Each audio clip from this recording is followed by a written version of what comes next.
Happy afternoon. నా పేరు Kiran Kumar.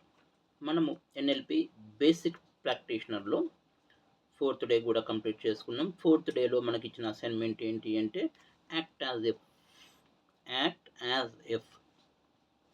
Next contrastive analysis. ఈ రెండు టూల్స్ మన నిత్య జీవితంలో మనం ఏ విధంగా ఉపయోగించుకుంటాము అనేది మనకు అసైన్మెంట్ కింద ఇవ్వడం జరిగింది. అసలు యాక్ట్ యాజ్ ఇఫ్ అంటే ఏంటి అంటే మనము ఆ విధంగా యాక్ట్ చేయాలి. అది నేను చేశాను అనుకోవాలి అంతే. సపోజ్ నువ్వు ఒక గొప్ప ట్రైనర్గా కావాలి అనుకుంటున్నావు. ఎస్, నువ్వు గొప్ప ట్రైనర్గా అయిపోయావు అనుకుని రిమైనింగ్ యాక్టివిటీస్ అన్నీ చేసుకుంటూ వెళ్తే తప్పకుండా నువ్వు ఒక గొప్ప ట్రైనర్గా కాగలవు. లేదంటే కాదు. అంటే అది మనం కంప్లీట్ చేసేసాము, మనం అయిపోయాము అన్న థింకింగ్ మనలో క్రియేట్ చేసుకోవాలి. ఇదేంటిదంటే మనలో ఉన్న కాన్ఫిడెన్స్ బిల్డప్ చేయడానికి కానీ దానికోసం మనకు ఉపయోగపడుతుంది. హెల్త్ బిల్డప్ చేసుకోవడానికి కూడా యాక్ట్ యాజ్ ఎఫ్. నేను హెల్తీగా ఉన్నాను అనుకోవాలి. యాక్ట్ యాజ్ ఎఫ్ అంటే అది మనం చేసేసాము అనుకున్నప్పుడు మాత్రమే దాన్ని మనం కరెక్ట్గా చేయగలము. ఇది ప్రతి దాంట్లో మనకు ఉపయోగపడుతుందండి. హెల్త్ విషయంలో కానీ, స్వీట్ వాయిస్, కాన్ఫిడెంట్. అంటే ఇప్పుడు నేను ఒక మంచి ట్రైనర్గా కావాలి అనుకున్నప్పుడు నాకు కావాల్సినవన్నీ ఏంటండి? నేను బెస్ట్ ట్రైనర్గా కావాలనుకుంటున్నాను. Act as if. నేను ఒక బెస్ట్ ట్రైనర్గా అయిపోయాను అనుకున్నప్పుడు నాకు ఉండాల్సింది బెస్ట్ హెల్త్ ఉండాలి. అంటే ఆ హెల్త్ మనం మెయింటైన్ చేసుకోవాలి. నెక్స్ట్ వచ్చేసి అట్రాక్టివ్ డ్రెస్అప్. అది కూడా మనం మెయింటైన్ చేసుకోవాలి. స్వీట్ వాయిస్ అంటే అట్రాక్టివ్ వాయిస్ మాడ్యులేట్ చేసుకుంటూ మాట్లాడే కెపాసిటీ మనం సంపాదించుకోవాలి. Confident personality. మనం ట్రైనర్గా 100% కాన్ఫిడెంట్ పర్సనాలిటీ మెయింటైన్ చేయాలి. ప్రాపర్ నాలెడ్జ్ ఇంప్రూవ్ చేసుకోవాలి. ప్రాపర్ నాలెడ్జ్ ఇంప్రూవ్ చేసుకున్నప్పుడే మనము ఒక బెస్ట్ ట్రైనర్గా ఉండగలం. అంటే నేను ఒక బెస్ట్ ట్రైనర్గా అయిపోయాను అనుకున్నప్పుడు నేను ఇవన్నీ చేయాల్సి ఉంటుంది. దీంతో మనం ఆ బెస్ట్ ట్రైనర్గా కావడానికి అవకాశం ఉంటుంది. చూడండి, గుడ్ బాడీ లాంగ్వేజ్ ఉండాలి. ప్రాపర్ నోట్స్ మేనేజ్ చేసుకోవాలి. టైం మేనేజ్మెంట్ చేసుకోవాలి. ఇవన్నీ పీపీటీ ప్రిపేర్ చేసుకోవాలి. ప్రాపర్ ప్రోగ్రామ్ షీట్, ఏ రోజు ఏ ప్రోగ్రామ్ ఉంది, ఎక్కడెక్కడ మనం ప్రోగ్రామ్స్ ఇవ్వాలి, ఎక్కడెక్కడ ఏ సెషన్ చెప్పాలి అనేది ప్రోగ్రామ్ షీట్ కూడా రెగ్యులర్గా రెడీ చేసుకోవాలి. ఎవాల్యూట్ చేసుకోవాలి. ప్రతిదీ కూడా ఈరోజు ప్రోగ్రామ్ అయిపోగానే ఎవాల్యూట్ చేసుకోవాలి.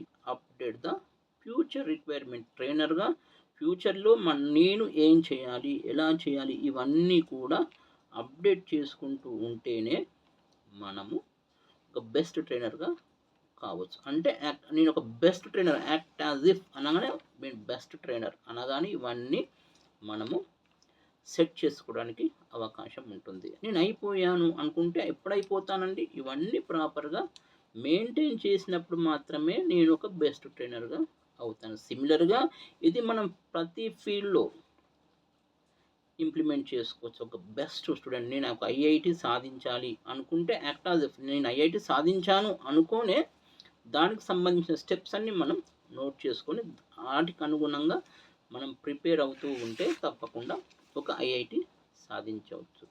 ఒక జనరల్ మేనేజర్ కావాలి ఒక ఇండస్ట్రీకి, ఒక ఆర్గనైజేషన్కి అనుకుంటా ఎలా అవుతావు? నువ్వు అయిపోయావు అన్న ఫీల్ అయిపోయి దానికి కావాల్సిన స్టెప్స్ అన్నీ నోట్ చేసేసుకుని వాటిని ఇంప్లిమెంట్ చేసుకుంటూ వెళ్ళడమే. నెక్స్ట్ ఏంటి అంటే కాంట్రాక్టివ్ అనాలిసిస్. ఈ కాంట్రాక్టివ్ అనాలిసిస్ టెక్నిక్ ఎలా ఉపయోగపడుతుంది మనకి అంటే, లైక్స్, ప్రతి ఒక్కరికి లైక్స్ ఉంటాయి, డిస్లైక్స్ ఉంటాయి. లైక్ చికెన్ అంటే చాలా ఇష్టము, స్వీట్స్ అంటే చాలా ఇష్టము, పిజ్జా బర్గర్స్ అంటే చాలా ఇష్టము, కానీ వెజిటబుల్స్ అంటే ఇష్టం లేదు, ఫ్రూట్స్ అంటే ఇష్టం లేదు, వాకింగ్ చేయడం అంటే ఇష్టం లేదు, ఎక్సర్సైజ్ చేయడం అంటే ఇష్టం లేదు. ఇలాంటప్పుడు ఏంటిది అంటే మనం ఒక లైకింగ్ ఈవెంట్ అంటే అది మనకు హాని చేస్తుంది. It causes pain. తర్వాత లాంగ్ రన్లో మనల్ని ఇబ్బంది పెడుతుంది అన్నప్పుడు ఆ లైక్స్ని మనం డిస్లైక్స్ కింద చేంజ్ చేసుకోవాలి. ఆ డిస్లైక్స్ని ఏదంటే వాకింగ్ చేస్తే కష్టమే, బట్ దాన్ని మనం లైక్ కిందకి మార్చుకోవచ్చు. సపోజ్ మన ఆహారపు అలవాట్లతో అలవాటుతో ఒక ఆహారపు అలవాటుని ఇంకో ఆహారపు అలవాటుతో మార్చుకోవచ్చు తప్ప, ఒక ఆహారపు అలవాటుతో ఒక మనిషితో కంపేర్ చేయలేం. అంటే సిమిలర్ యాక్టివిటీస్ మాత్రమే ఈ కాంట్రాక్టివ్ అనాలిసిస్‌లో కంపేర్ చేసుకొని మార్చుకోవడానికి అవకాశం ఉంటుంది. ఎలాగంటే మొడాలిటీస్, సబ్ మొడాలిటీస్ మనం అన్నీ చూసుకొని ప్రతి మొడాలిటీ, సబ్ మొడాలిటీ చేంజ్ చేసుకుంటూ అంటే లైక్స్, డిస్‌లైక్స్ లైక్స్‌ని డిస్‌లైక్స్ కింద మార్చుకోవచ్చు. డిస్‌లైక్స్‌ని లైక్స్ కింద మార్చుకోవచ్చు. అంటే ఇక్కడ మనం దేని మీద కాన్సంట్రేట్ చేయాలి అండి అంటే మొడాలిటీస్, సబ్ మొడాలిటీస్ ప్రతీది రాసుకొని లైక్స్ ఏంటి, డిస్‌లైక్స్ ఏంటి. సపోజ్ లైక్స్ ఉంది. నాకు స్వీట్ తినడం ఇష్టము.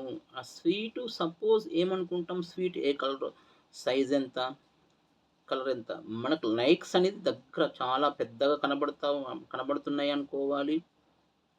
మంచి కలర్‌ఫుల్‌గా ఉన్నాయి అనుకోవాలి. మనకెంతో బాగా ఉపయోగపడతాయి అనుకోవాలి. వాటిని వదిలించుకోవాలి అనుకుంటే వాటి కలర్ మెల్లగా కనబడకుండా వెళ్తుంది. సైజు తగ్గుకుంటూ వెళ్తుంది. చాలా దూరంగా వెళ్ళిపోతుంది. సపోజ్ ఆ స్వీట్ ఒక చెత్త కుప్ప దగ్గర ఉంది. ఆ చెత్త కుప్పలో పడ్డ స్వీటు మనం తినగలమా? తినలేం. ఆ విధంగా దాని మీద మనము డిస్‌లైక్ అంటే అయిష్టాన్ని ఏర్పాటు చేసుకొని మనకున్న అలవాట్లను మార్చుకుంటూ ఉండొచ్చు. ఇదేనండి కాంట్రాక్టివ్ అనాలిసిస్. Thank you. ఇది నా 4th అసైన్‌మెంటు. నా పేరు Kiran Kumar. Thank you very much.